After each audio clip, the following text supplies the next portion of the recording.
Il avait gardé le silence depuis 2 ans, et c'est au point qu'il a voulu réserver sa première prise de parole publique. 2 ans, après avoir été visé par une plainte pour agression sexuelle, 6 mois après avoir été reconnu coupable de 2 faits d'agression sexuelle. Un baiser dans le cou pour une femme, et une main posée au niveau de l'entrejambe par-dessus un jean pour une seconde. Pour ces faits, il a été condamné à 1 an d'emprisonnement, dont 6 mois fermes, sous bracelet électronique. Nicolas Bedos, auteur, acteur et réalisateur, fait paraître ce 7 mai La soif de honte aux éditions de l'Observatoire. C'est une plongée vertigineuse dans sa chute, son alcoolisme, ses fautes, son rapport à la honte, au pardon, et à une époque qui ne tolère plus l'idée de seconde chance. Dans un entretien exclusif pour Le Point, il revient sur l'origine de ce livre, commencé avant même ses déboires judiciaires, sur sa tentative de comprendre l'homme qu'il était devenu, égaré entre le deuil de son père, Guy Bedos, les excès, et l'incapacité à se relever seul. Nicolas Bedos ne cherche pas à s'excuser, et encore moins à se victimiser. La soif de honte n'est ni une plaidoirie, ni un manifeste, ni un exercice de réhabilitation, même s'il emporte évidemment l'espoir. C'est l'autopsie d'une déchéance, et l'esquisse peut-être d'une reconstruction,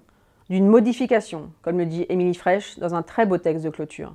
C'est l'histoire d'un homme qui se montre du doigt pour dire la fatigue d'avoir trop parlé, trop séduit, trop bu, trop tiré sur la corde, et laissé derrière lui comme une longue traîne de femmes blessées.